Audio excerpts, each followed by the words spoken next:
There's Gilmer De La Torre.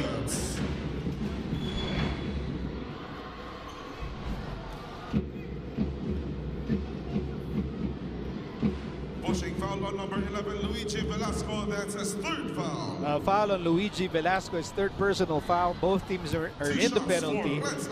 And this penalty situation is going to slow down our game as we near the end of the fourth quarter.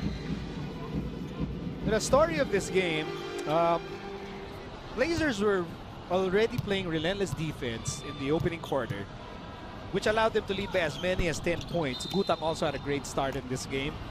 And then the Blazers finished the first quarter with an 8-point lead. In the second quarter, dun lumaki yung lamang ni CSB. I mean, they started to pull away in the second period, leading by as many as 17 points. And although medyo nag-run ang Arellano late in the second period, the Blazers led by 11 at the half. And then in the third quarter, CSB building a commanding 20-point lead and never looking back. Yes, and I think it's worth mentioning with how the Blazers started this game.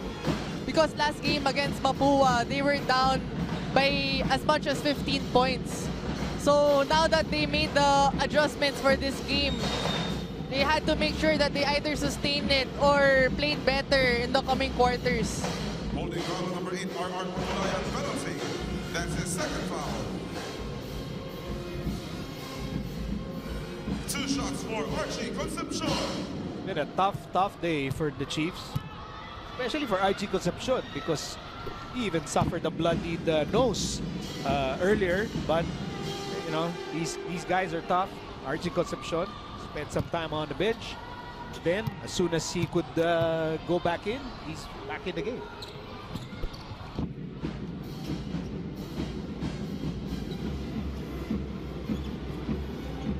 You've been very impressed with the balanced attack of the Blazers, Danica.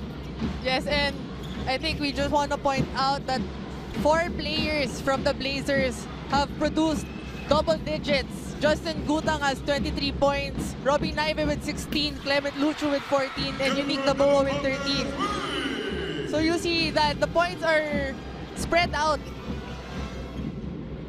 which is, of course, the story of the game, that it was a collective effort for the Blazers to really step up for today's game. Joshua Barnes against Alcoriza. Barnes with a size advantage. Pagulayan with a fall away, and that will be last touch on Barnes. I guess you could say there are 2 main elements dito sa victory ng CSB. The democratic offense and clingy defense. By clingy, you mean smothering and containing your man defense.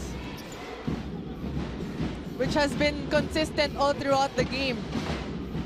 If you think that they're gonna go easy on the Chiefs during the second half because they got a comfortable lead, mas granabihan pa nila yung pressure nila during the second half. I would agree. I think mas tumindi pa nga yung depensa ng Blazers pagdating nung second half. Which could explain why Michael Cañete was very quiet in the second half. Sarah Joseph continued to struggle in the second half for Arellano. But let's commend Ian Alban with his efforts all throughout the game. Even with his cramps during the third quarter, he still manages to deliver. O kaya siya nag-cramps. Because of his all-out effort in this ball game. Coach T.Y. Tang is going to be very happy with this impending win. The effort of the Blazers. And I think we can point out that the Blazers has now doubled their win total from last season with only 5 games left in the elimination round. And they're looking good. This team is looking very good. And they look good today against the Chiefs. Coach T.Y. Tang and the Blazers with a convincing win, 89-73 over the Arellano Chiefs.